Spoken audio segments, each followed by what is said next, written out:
காபத்துல்லாவுல தவாஃப் செய்து கொண்டிருக்கும் போது ஒரு பெரிய ஒரு அறிஞர் காணுகிறார், ஒரு பெண் முகம் பிரகாசமாக இருக்கிறது, முகம் வெளிச்சமாக இருக்கிறது.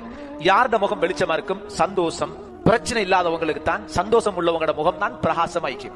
இவர் கேட்கிறாரு, ஏ பெண்ணே, உன்னோட முகத்தை பார்க்க ஒரு அலாதியான ஒரு வெளிச்சம், ஒரு பிரகாசம் இருக்கிறதே, ஏன் இவ்வளவு மகிழ்ச்சியாக இருக்கிறாய்? அவர் கேட்கிறார், ஏன் இவ்வளவு உனக்கு சந்தோஷம்? அவர் சொன்னா, எனக்கா சந்தோஷமா? முகம் வெளிச்சமா இருக்குதா? என்னுடைய பிரச்சனையை கேட்டா உங்களோட கல்பு தாங்காது. அவர் சொல்லுகிறார், ஏண்ட வீட்டுல நேத்து ஒரு விருந்தாளி வந்தார். அந்த விருந்தாளிக்கு என்னுடைய கணவர் நாங்க ஒன்றே பால் கறந்து குடிச்சு அந்த ஆட்டை விருந்தாளிக்காக அறுத்து போட்டாரு. இந்த ஆட்டை கணவன் அறுப்பதை கண்ட எனது கடைசி பிள்ளைகள், சிறுவர்கள் 2 பேர், ஒரு ஆம்பளை பிள்ளை, இன்னொரு ஆம்பளை பிள்ளை, சின்னவங்க, சின்ன புத்தி. அவன் சொல்றான், நாங்க நேத்து வாப்பா ஆடு அறுத்தது போல அறுத்து விளையாடுவோமா என்று சொல்லி சின்னவன் ஹாம் என்று சொன்னான். இவன் பெரியவன் கத்தியை கொண்டு வந்து மகனை பிரட்டி கழுத்துல கத்தியை வச்சு அறுத்து துண்டாக்கிட்டான். அவன் துடித்துக் கொண்டிருக்கிறான். அவனுடைய உயிருக்காக, அவனுடைய உயிரின் பிரிவுக்காக நான் ஓடி போய் அவனை போய் கையில வச்சுட்டீங்கிறேன். வாப்பாவும் வந்துட்டாரு. இந்த மகனை அடிக்கிறதுக்காக, அதட்டுவதற்காக அவனை வாப்பா விரட்டி கொண்டு போறாரு. அவன் பயந்து அவன் காட்டு பக்கம் ஓடுகிறான். ஓடிக்கொண்டே போறான். எங்க ஓடினு தெரியாது. இந்த வாப்பா அவனை விரட்டி கொண்டு போறாரு. கடைசிக்கு மகன் திசை மாறி விட்டான், வழி மாறிட்டான். எங்க தேடுறது? இப்ப அவனை வீட்டுக்கு கூட்டிட்டு வருவோம் என்று வாப்பா அவனை தேடுறாரு.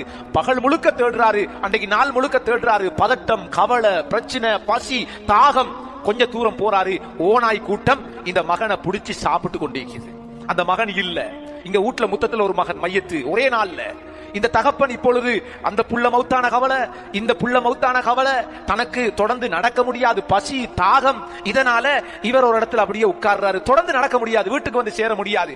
அப்படியே அதே இடத்துல அவர் மௌத்தா போயிட்டாரு.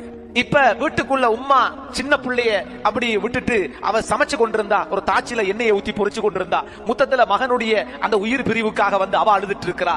இப்ப இந்த நேரத்துல அந்த சின்ன குழந்தை, தவழுகின்ற குழந்தை தவண்டு வந்து உம்மா நிக்கின்ற எண்ணெய் தாச்சி கிட்ட வந்து ஏதோ எலும்பி நின்றுச்சு. அப்படியே தாச்சிக்குள்ள கவுந்து அந்த புள்ள அங்கே பொறிபட்டு போச்சு ஒரே நாளையில.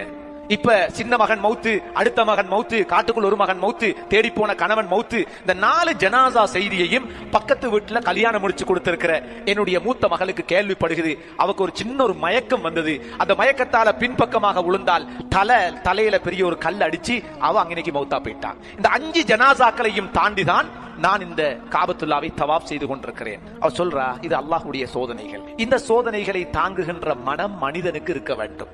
எவ்வளவு பெரிய சோதனை வந்தாலும் நாங்க தாங்கோம், சபர், பொறுமைக்கோம். இந்த பொறுமை, நான் எடுத்துக்கொண்ட பொறுமை, இந்த சோதனை இது அல்லாஹ் தந்தான். அவனை அறியாமல் இப்படி ஒரு பிரச்சனை எனக்கு வர முடியாது. இந்த நம்பிக்கையை நான் எடுத்தேன். அல்லாஹ்வின் மீது நம்பிக்கை வைத்தேன். அவன் என்னை சோதிக்கின்றான். அவன்தான் இந்த மௌத்தை ஏற்படுத்தினான், என்னுடைய ஈமானை சோதிக்கிறான் என்பதை நான் புரிந்து கொண்டேன். அதுக்கு பின்னால நான் பொறுமை அருந்தேன். அந்த பொறுமையின் விளைவாகத்தான் அல்லாஹ் என்ற முகத்தில் இந்த வெளிச்சத்தை வச்சிருக்கிறான் போலம் என்று அந்த பெண் அந்த பெரியாருக்கு விளக்கம் சொல்லுகின்றார். கண்ணியத்துக்குரியவர்களே, எனவே நிம்மதி என்பது உலக வஸ்துக்கள் நிறைகிறதுனால ஒரு போதும் அடைய முடியாது.